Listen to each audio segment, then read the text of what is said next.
মাছ ললোঁ সেয়েহে ভাবিছোঁ আপোনালোককো দেখুৱাওঁ। এয়া চাব দেই, এয়া মই আজি মাছ ললোঁ। এয়া 100 টকাৰ মাছ দেখিছেনে? এয়া আধা কেজিলৈ বেছি আছে মাছখিনি। ইয়াত মানুহে কি হয়, ইয়াত মানে ইয়াত মানে কি হয়, বেপাৰীবিলাকে মাছ মাংস কিনিলে অকণমান জোখতকৈ অকণমান বেছি দি দিয়ে। ইয়াত কিন্তু কমাই নিদিয়ে দেই, জোখতকৈ অকণমান বেছি দিয়ে।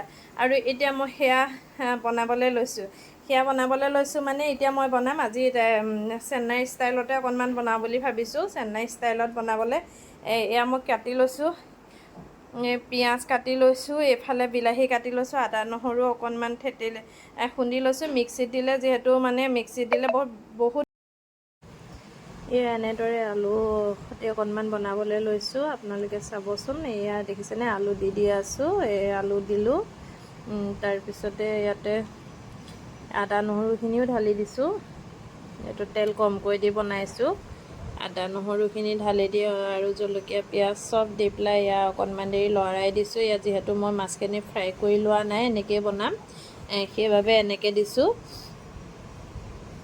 আৰু ইয়াতে মই সকলোখিনি যোগ কৰি দিম। অকণমান দেৰি পিছত মই ইয়াতে বিলাহী মাছ সকলোখিনি ঢালি দিম।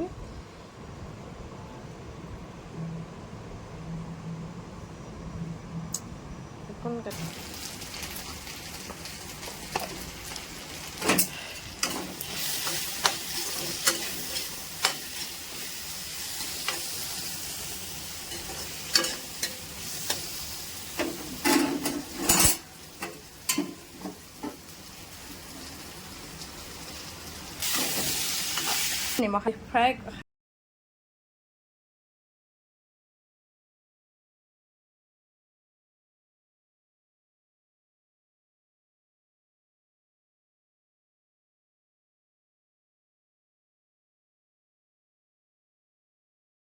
আৰু ইয়াতে মই দিম অকণমান ৰেড চিলি। অকণমান ৰেড চিলি দি দিছোঁ, যিহেতু ৰেড চিলি কালাৰটো ভাল হ'লে ভাল লাগে নহয়নে? ৰেড চিলি অকণমান দিলোঁ। আৰু এইটো হ'ল ফিছ মছলা, অকণমান ফিছ মছলা দি দিওঁ। মছলা খোৱাটো বাৰু বেয়াই, কিন্তু কি কৰিব, অকণমান মছলা গোন্ধ নহ'লে ভালো নালাগে। তাৰপিছত আকৌ এতিয়া ঢাকি দিম অলপ দেৰিলৈকে। এয়া মোৰ চব্জিখন, এয়া ধুনীয়াকৈ চব্জি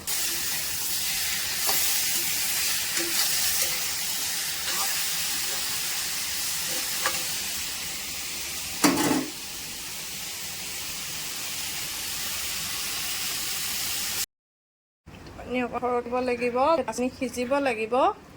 কেঁচাকৈ দিছোঁ, গতিকে অকণ পানী সৰহকৈ দি দিছোঁ। পানীখিনি শুকুৱাই দিম। এয়া দেখিবলৈ কাৰ ভাল লাগিছে বাৰু। এয়া আলুখিনি মই ডাঙৰকৈ দিছোঁ, এইটো বহুত বেছি সৰুকৈ দিলে কিন্তু বেয়া লাগে, সেয়েহে অকণমান ডাঙৰকৈ দি দিলোঁ। লগতে অকণমান ধনিয়া দি দিলোঁ। এয়া চব্জিখিনি মোৰ হৈছে আৰু কিন্তু ইয়াত চব্জিখিনি আপোনালোকৰ দেখিবলৈ কেনেকুৱা লাগিছে নাজানো, কিন্তু খাবলৈ যে বহুত সোৱাদ হ'ব সেইটো ভালকৈ জানো। যিহেতু মই ফুটনি মাৰি কৰা নাই, আপোনালোকেও কেতিয়াবা এনেদৰে বনাই খাই চাবচোন, বহুত বেছি ভাল লাগিব। ইয়াৰ লগতে এইফালে মাছো ফ্ৰাই কৰি আছোঁ। এইকেইটা নহৰু লৈ লৈছোঁ, আৰু এইকেইটা জলকীয়াকেইটা মানে বৰ শুকাই গৈছিলে। জলকীয়াবোৰ ভাল নহয় দেই, জলকীয়াবোৰ শুকাই গৈছিলে, সেইকাৰণে জলকীয়াবোৰ অকণমান পুৰি ল'লোঁ।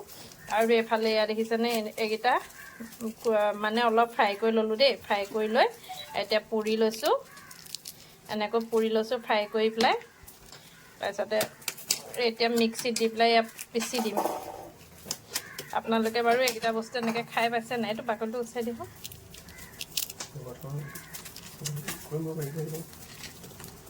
এয়া দেখিছেনে, এই বস্তু এনেকৈ কৰি এতিয়া মিক্সিত দিম।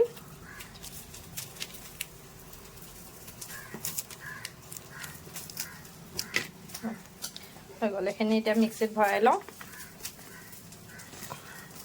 একেলগে মিক্সিত ভৰাই পিচি দিম। নেমুতে এইফালে অকণমান মিঠাতেল দি দিছোঁ। এইয়া অকণমান মিঠাতেল দি দিছোঁ। তাৰপিছতে মিহলাই দিওঁ, মিক্স কৰি দিওঁ। এয়া এনেকৈ বনাই ল'লোঁ আৰু এতিয়া ভাত খাবলৈ লৈছোঁ।